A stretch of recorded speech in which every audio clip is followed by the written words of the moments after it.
ମୋହନ ବାबू ରାଷ୍ଟ୍ରପତି ଚାଲିଗଲା ପରେ କେବଳ ଗୋଟେ ଦରଦାମ ଉପରେ ଆପଣ ମିଟିଂ ଡାକନ୍ତୁ ମୁଖ୍ୟମନ୍ତ୍ରୀ ହିସାବରେ। ମୋର ଅନୁରୋଧ, ହତାଶ କରନି ଆମ ଜନସାଧାରଣ, ଫୁଟାଣି ମାରନି, ବାହାପିଆ କଥା କୁହନି। ସେ ସପ୍ଲାଇ ମିନିଷ୍ଟ୍ରି କୁହ ବାହାପିଆ କଥା ନ କହୁ। ଆଳୁ ଏପର୍ଯ୍ୟନ୍ତ ଆମେ ଚାପ ପକେଇଲୁ, ବ୍ୟବସାୟୀ ମାନେ ଚାପ ପକେଇଲେ, ଅଲଗା ବାଟ ଦେଇ ଆଳୁ ଆଣିଲେ। ତମେ ବି ଚେଷ୍ଟା କଲ, ମନ୍ତ୍ରୀ ମହୋଦୟ ଆଳୁ ଆସିଲା, ଯୋଉ 50 ସେଇ 50।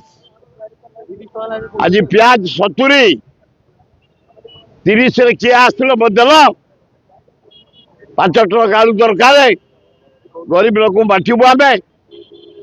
ଏଇ ନା ହାଟରୁ ଆଉଛି ମନେ ବୁଝାବୁଝି କରିକି। ବାଇଗଣ 100, ଭେଣ୍ଡି 100, ଜହ୍ନି 100, ପୋଟଳ 150, ସାରୁ 100, ଦେଶୀ ଆଳୁ 100। ଆ ବଞ୍ଚିବୁ କି? ପିଆଜ 70, ଆଳୁ 50। ଡାଲି ରେଟ୍ ବଢେଇଲ, ତେଲ ରେଟ୍ ବଢେଇଲ, ଘିଅ ରେଟ୍ ବଢେଇଲ, ମସଲା ରେଟ୍ ବଢେଇଲ, ଚାଉଳ ରେଟ୍ ବଢେଇଲ। ବଞ୍ଚିବୁ କେମିତି ଆମେ? ଏ ଚିକିଣି ଭାଷଣ ବନ୍ଦ କର, ଏ ବେହିଆ ଭାଷଣ ବନ୍ଦ କର, ବାହାପିଆ ଭାଷଣ ବନ୍ଦ କର, ମିଛ ଭାଷଣ ବନ୍ଦ କର। ନିଜେ ରାଷ୍ଟ୍ରପତି ଚାଲିଗଲା ପରେ ବ୍ୟସ୍ତ ଅଛନ୍ତି ଆପଣ। ଡିଜି ସମ୍ମିଳନୀ ରହିଲା, ଇଏ ରହିଲା। ଯାହା ହଉ ଓଡ଼ିଶାର ପୋଲିସ ଭାଇମାନଙ୍କୁ ଧନ୍ୟବାଦ। ଡିଜି ଟୁ ପିଏଲ ପର୍ଯ୍ୟନ୍ତ, କିରାନ ପର୍ଯ୍ୟନ୍ତ, ହୋମଗାର୍ଡ ପର୍ଯ୍ୟନ୍ତ, ସିପାହୀ ପର୍ଯ୍ୟନ୍ତ, ଇନ୍ସପେକ୍ଟର, ଡିସିପି, ଏସିପି, ସବୁ ସବ୍ ଇନ୍ସପେକ୍ଟର, ହାବିଲଦାର, ଧନ୍ୟବାଦ। ସୁନ୍ଦର ଭାବେ ଡିଜି ସମ୍ମିଳନୀ ହେଲା। ରାଷ୍ଟ୍ରପତି କାଲି ଆସିଥିଲେ, ଭଲ ଭାବେ ହେଲା। ଆଜି ଯାଇଛନ୍ତି ପୁରୀ, ଚାଲିଛି। ମୁଁ ଅନୁରୋଧ କରୁଛି, ଏ ଦରଦାମ ଉପରେ ସ୍ୱତନ୍ତ୍ର ଗୋଟେ ମିଟିଂ ଡାକ, ପୁଙ୍ଖାନୁପୁଙ୍ଖନ ଭାବେ ଇନକ୍ୱାରି କର। ଆଳୁ ଆସିଲା, ବ୍ୟବସାୟୀ ମାନେ ଚେଷ୍ଟା କଲେ, ଆମେ ଚେଷ୍ଟା କଲୁ। ଆମେ ଯୋଉ କହିଲୁ ଯେ କଲିକତା ଯୋଉ ବସ୍ ଯାଉଛି ଏନ୍ଏଚରେ, ମାଛ ଫାଛ ଜିନିଷ ପତ୍ର ସାରୁ ଯୋଉ ଆସୁଛି ଆମେ ବନ୍ଦ କରିଦବୁ।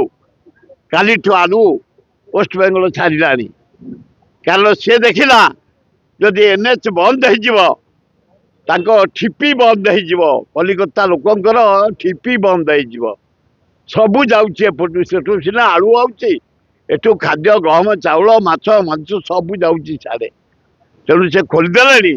ଆପଣ ତୁରନ୍ତ ରିଭ୍ୟୁ ମିଟିଂ କରି ପିଆଜ ରେଟ୍ କମିବ, ଆଳୁ ରେଟ୍ କମିବ, ପରିବା ରେଟ୍ କମିବ, ଡାଲି ଚାଉଳ ମସଲା ରେଟ୍ କମିବ, ବ୍ୟବସ୍ଥା କରିବା ପାଇଁ ଆପଣମାନଙ୍କ ଜରିଆରେ ମୁଖ୍ୟମନ୍ତ୍ରୀ ମହୋଦୟଙ୍କୁ ମୁଁ ନିବେଦନ କରୁଛି।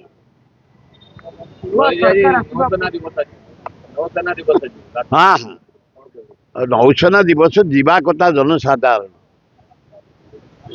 ଆମେ ବି ବାହାରିଛୁ 3ଟା ପରେ, 4ଟା ବେଳକୁ ଆରମ୍ଭ ହବ। ଭାରତ ବର୍ଷରେ ସ୍ୱର୍ଣ୍ଣ ବିଭାଗ ସ୍ଥାନ ଆମର 4th ପୋଜିସନ ୱାର୍ଲଡରେ। ନୌସେନାର କୌଶଳ ଅତି ଚମତ୍କାର। 20ଟା ଜାହାଜ ଆସିବ।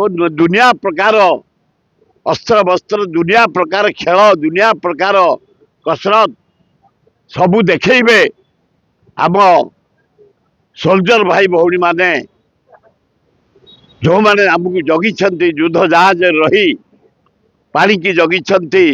ଅନ୍ୟ ଦେଶର ଜାହାଜ ପଶି ଆସିବ, ସୈନ୍ୟ ପଶି ଆସିବେ, ଏମାନେ ଦିନ ରାତି ଜଗିଛନ୍ତି। ସ୍ଥଳ ବାହିନୀରେ ସ୍ଥଳ ପୋଲିସ,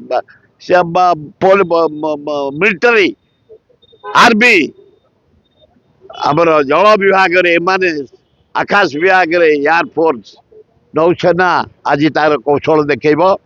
ରାଷ୍ଟ୍ରପତି ସବୁ ମନ୍ତ୍ରୀକି ନିମନ୍ତ୍ରଣ ହେଇଛି, ଏମଏଲଏକୁ ନିମନ୍ତ୍ରଣ ହେଇଛି। ସେଠୁ ସରିଲା ପରେ କୋଣାର୍କ ଉତ୍ସବ ଦେଖିବା ପାଇଁ। କିନ୍ତୁ ଆମମାନଙ୍କୁ ପାସ ଖଣ୍ଡେ ନାହିଁ। କୋଉ ରିଟାୟାର୍ଡ ଆଇଏଏସ୍, ଆଇପିଏସ୍, ଇଞ୍ଜିନିୟର, ଡାକ୍ତର କାହାକୁ ନାହିଁ, କି କାହାକୁ ଭୁବନେଶ୍ୱର ସହରରେ କାହାକୁ ନାହିଁ। ଏ କର୍ମଚାରୀ ଦେଶ ଚଳଉଛନ୍ତି, କାହାକୁ ନାହିଁ। କୋଉ ସାମ୍ବାଦିକ ନାହିଁ, କାହାକୁ ନାହିଁ। ଆମେ ଯାଇକି ପୁରୀରେ ଯୋଉଠି ଖେଳ ପ୍ରଦର୍ଶନ ହବ 40 କିଲୋମିଟର ଦୂରରେ ଦେଖିବୁ। କାହିଁକି? ଆମେ ଟିଭି କାହିଁ ନ ଦେଖିବୁ? ସେମିତି ଟିକେ ଟିକେ କୋଉଠି ମିଷ୍ଟେକ୍ ହେଇଯାଏ, ହଠାତ୍ ସେ ଯୁବକ ପଶି ଆସିଛି। ତେଣୁ ଏଇଟା ବଡ କଥା ନୁହଁ।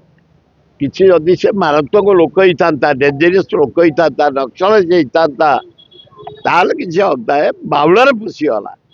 विशेष किसी क्षति है धन्यवाद राष्ट्रपति महोदय आपण सबू सौचंद जन भद्र महिला इंडियार गर्व नु पृथ्वीर गर्व महिला हिसाब से एड़े बड़ देश 140 कोटी देशर प्रेसिडेंट आपण बहुत सुनाम अर्जन कले एमती मझे मझे आसतु आप 6 तारीख गाँव को जी गाँव देखा करेंगे आम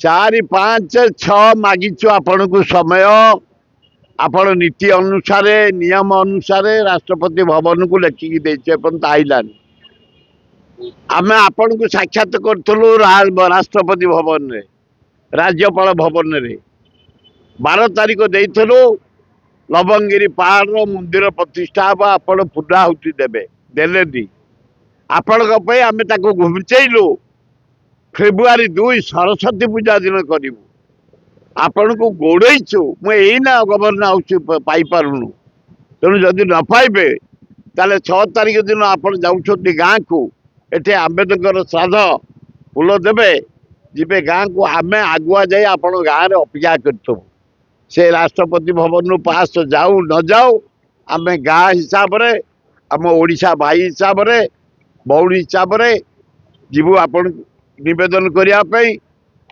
लवंगिरी पहाड़ सरस्वती पूजा 2 तारीख दिन उद्घाटन हम आपण आसी उद्घाटन करेंगे निवेदन करने को जाऊँ।